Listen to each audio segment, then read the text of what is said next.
福原君への短編音楽と物語の世界。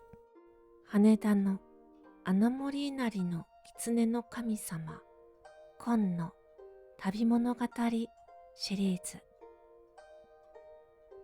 羽田の残り火今の誓いと旅立ち。皆さんは羽田という土地の昔の姿を知っていますか？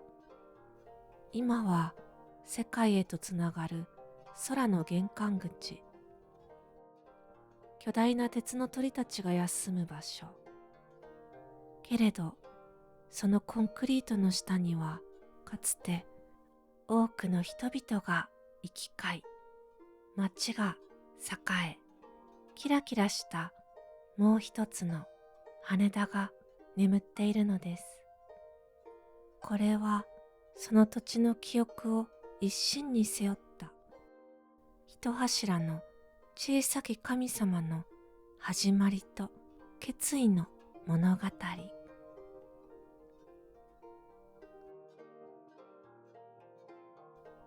第一章、潮香る黄金の時。時は大正から昭和の初め。当時の羽田は今の静寂とは正反対のお祭りのような場所でした。多摩川の河口、汽水域が育む豊かな漁場。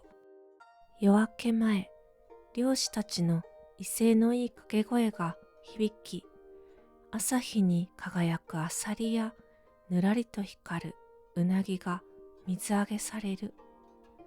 その背後には光線が湧き出る温泉宿が立ち並び、三味線の音が夜通し流れる花街がありました。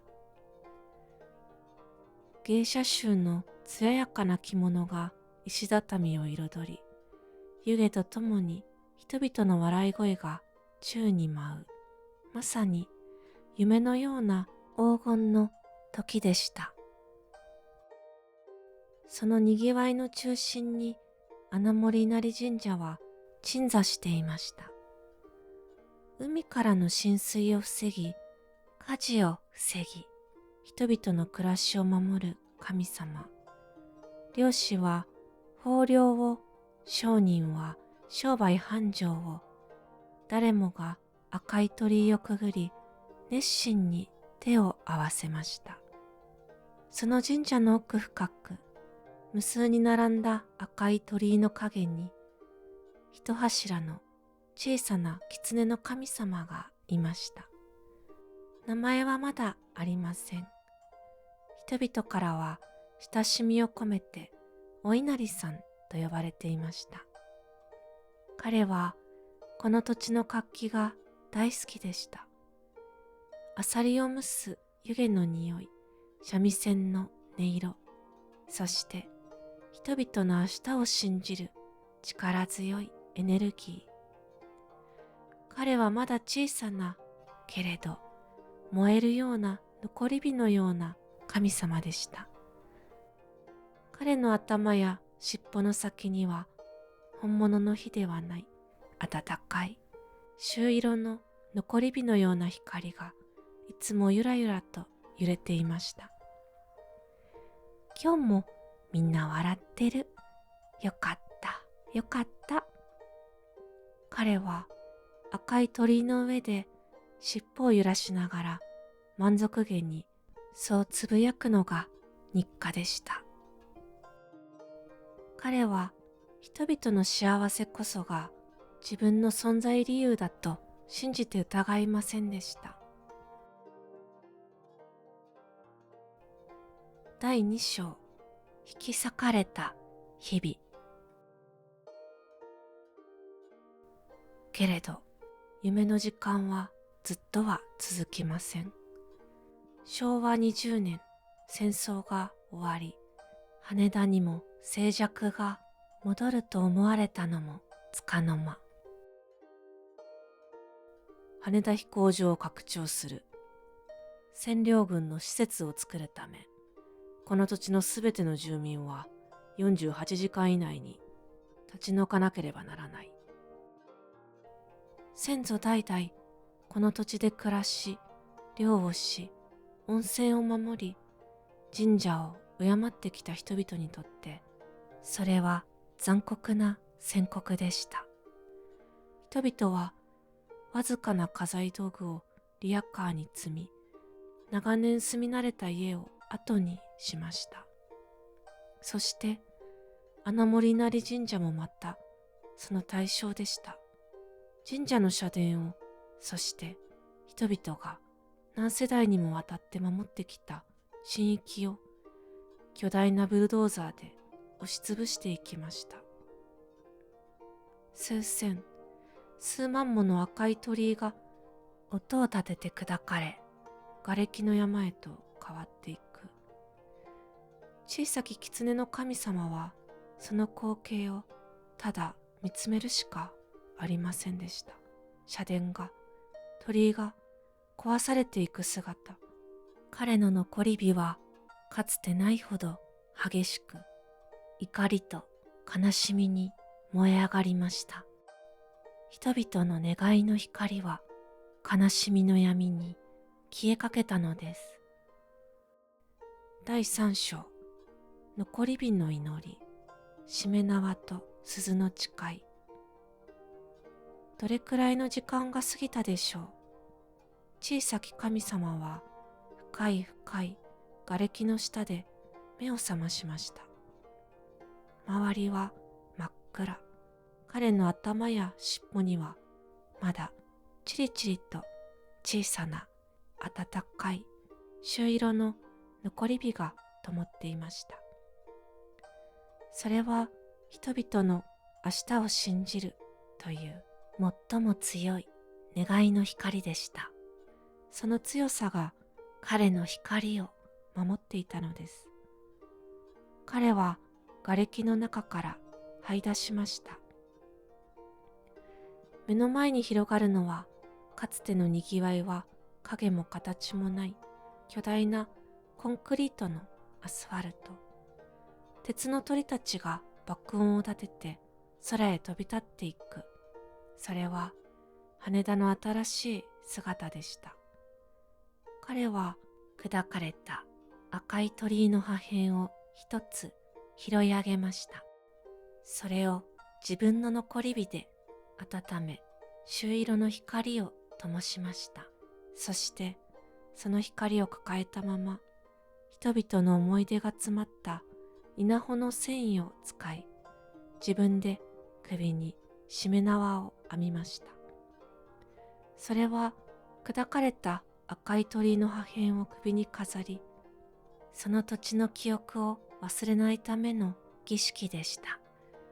しめ縄に沿って揺れる三つの鈴は、漁師の楽器、芸者の笑い声、人々の明日への願い、その三つの幸せな時の記憶、そして鳥居の破片を彼の残り火が温め、朱色の光を灯しました。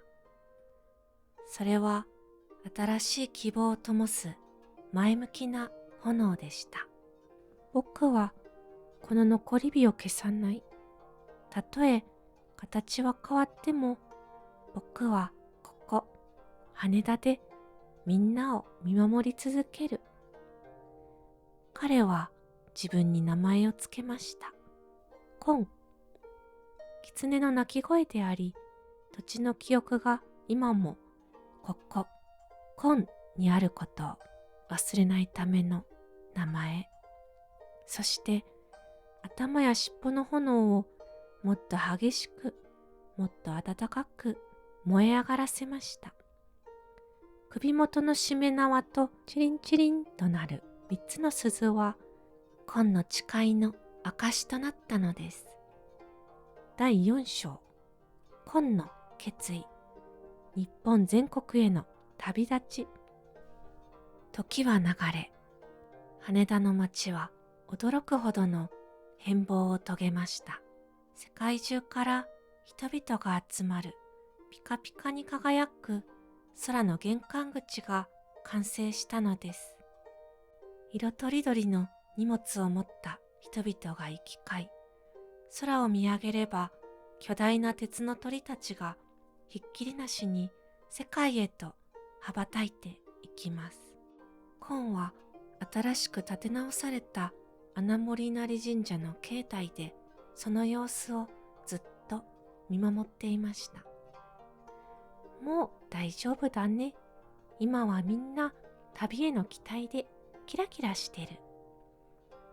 首元の鈴をチリンと鳴らし、コンは満足げに尻尾の炎を揺らしました。街が活気を取り戻し、人々が笑顔で空を見上げるようになった今、コンの胸にはある小さな熱い好奇心が芽生え始めていました。きっと日本中の他の町にも面白いことや土地の記憶や素敵な景色がいっぱい待っているはず。コンは自分の首に巻かれたしめ縄と大切な記憶が詰まった3つの鈴をそっと撫でました。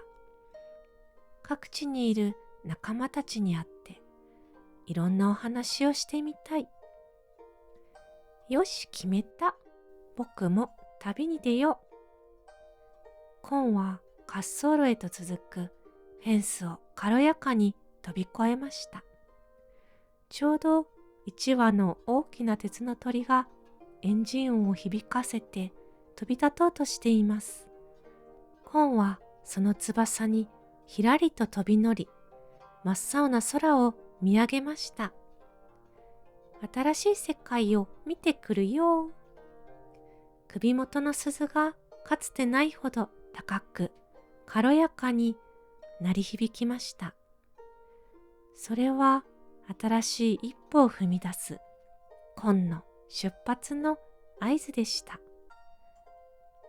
羽田空港を訪れると時折不思議な暖かい風が吹くことがあります。それは旅先から戻ってきたコンが懐かしい羽田の潮風に挨拶をしているのかもしれません。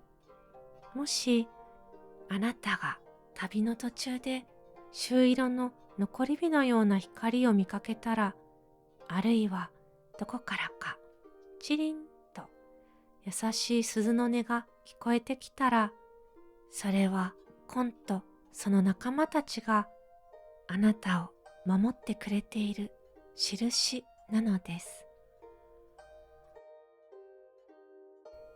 チャンネル登録、高評価よろしくお願いします。